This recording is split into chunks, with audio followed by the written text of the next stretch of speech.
चुनाव के बीच आया नड्डा और शांता का नाम। केजरीवाल बोले आरएसएस भाजपा की मां समान। क्या शांता जैसे दिग्गज समय से पहले हो गए रिटायर? क्या भाजपा अध्यक्ष जेपी नड्डा आरएसएस पर हुए थे फायर? मोदी की उम्र पर केजरीवाल का भागवत से सवाल। भागवत ने चुनाव के बाद अहंकार पर दिया था जवाब। नमस्कार दोस्तों, आप देख रहे हैं समाचार फर्स्ट टू द पॉइंट और मैं हूं आपके साथ बालकृष्ण। जहां एक तरफ जम्मू कश्मीर और हरियाणा में चुनावी शोर है, तो वहीं दूसरी ओर दिल्ली से लेकर हिमाचल प्रदेश के मुद्दों पर भी सियासी जोर है। इसी बीच अब भाजपा अध्यक्ष जगत प्रकाश नड्डा और पूर्व मुख्यमंत्री शांता कुमार के नाम की चर्चाएं सियासत में फिर से सामने आ गई हैं और ये चर्चाएं शुरू कर दी हैं दिल्ली के पूर्व मुख्यमंत्री अरविंद केजरीवाल ने। अरविंद केजरीवाल ने जेल से बाहर आने के बाद एक तरह से फिर से अपनी पार्टी का शंखनाद किया है और दिल्ली के जंतर मंतर पर एक बड़ी रैली का आयोजन किया गया। इस रैली में अरविंद केजरीवाल ने भाजपा और आरएसएस पर कई सवाल खड़े किए। अरविंद केजरीवाल के सवालों में भाजपा अध्यक्ष जगत प्रकाश नड्डा और भाजपा के दिग्गज लीडर शांता कुमार भी आए। आपको याद होगा कि लोकसभा चुनाव के वक्त आरएसएस और भाजपा के बीच अनबन की खबरें मीडिया में सुर्खियां बटोर रही थी। ऐसे में लोकसभा चुनाव के नतीजों के बाद आरएसएस प्रमुख मोहन भागवत ने एक कार्यक्रम के दौरान अहंकार शब्द का इस्तेमाल किया था। मोहन भागवत का इशारा भाजपा और कांग्रेस दोनों ही पार्टियों पर था, लेकिन इस बयान को ज़्यादातर भाजपा से जोड़कर ही देखा गया। ऐसा इसलिए क्योंकि भाजपा अध्यक्ष जगत प्रकाश नड्डा ने अपने एक बयान में ये कह दिया था, अब भाजपा को किसी की ज़रूरत नहीं है। नड्डा ने कहा था, अब भाजपा एक सक्षम पार्टी बन चुकी है।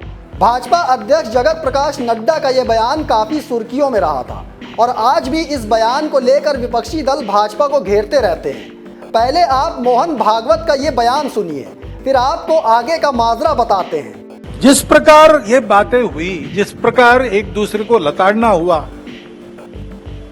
जिस प्रकार प्रचार के दौरान हमारे करने से समाज में मनमुटाव बढ़ेगा, दो गठ बटेंगे, आपस में शंका संशय उत्पन्न होगा, इसका भी ख्याल नहीं रखा गया और विनाकारण संघ जैसे संगठनों को भी उसमें खींचा गया। टेक्नोलॉजी का सहारा करके असत्य बातें परोसी गई, नितांत असत्य। अरविंद केजरीवाल ने इस दौरान पूर्व मुख्यमंत्री शांता कुमार का नाम भी लिया है। दिल्ली में रैली के दौरान अरविंद केजरीवाल बोले कि भाजपा आरएसएस की कोख से पैदा हुई है। कहा जाता है कि यह देखना आरएसएस की जिम्मेदारी है कि भाजपा पथ भ्रष्ट ना हो। उन्होंने कहा, चुनाव के दौरान जेपी नड्डा ने कहा था कि भाजपा को आरएसएस की जरूरत नहीं है, आरएसएस बीजेपी की मां समान है।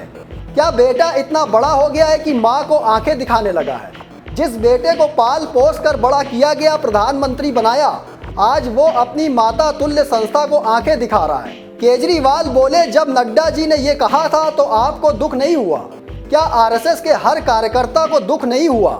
और तो और केजरीवाल ने कहा कि आरएसएस भाजपा ने मिलकर ये कानून बनाया था कि 75 वर्ष का होने पर किसी भी व्यक्ति को रिटायर होना पड़ेगा। इस कानून के तहत आडवाणी जी, मुरली मनोहर जोशी जी और शांता कुमार जी जैसे बहुत बड़े नेताओं को भी रिटायर कर दिया गया। केजरीवाल ने आरएसएस से सवाल किया कि क्या आप आज की भाजपा के कदमों से सहमत हैं? क्या आपने कभी मोदी जी से ये सब ना करने के लिए कभी कहा है? जेपी नड्डा जी ने लोकसभा चुनाव के दौरान उन्होंने कहा कि बीजेपी को अब आरएसएस की जरूरत नहीं है। आरएसएस बीजेपी की मां समान है कि नहीं है? क्या बेटा इतना बड़ा हो गया कि मां को आंखें दिखाने लग गया? क्या बेटा इतना बड़ा हो गया कि आज मां को आंखें दिखाने लग गया? जिस बेटे को पाल पोस के बड़ा किया, जिस बेटे को प्रधानमंत्री बनाया, आज वो बेटा पलट के मां को अपनी आंखें दिखा रहा है। मातृतुल्य संस्था आरएसएस, आज वो बेटा अपनी मातृतुल्य संस्था को आंखें दिखा रहा है। मोहन भागवत जी से मैं कहना चाहता हूं, आप ही लोगों ने मिलकर कानून बनाया था कि 75 साल के होने पे कोई भी व्यक्ति रिटायर होगा। इस कानून के तहत आडवाणी जी को रिटायर कर दिया, मुरली मनोहर जी जैसे बड़े बड़े नेताओं को रिटायर कर दिया, बीसी खंडूरी जी को रिटायर कर दिया, कलराज मिश्र को रिटायर कर दिया, शांता कुमार को और पता नहीं कितने लोगों को रिटायर कर दिया। तो सुना आपने अरविंद केजरीवाल ने कैसे भाजपा को लेकर आरएसएस से एक एक सवाल किए हैं।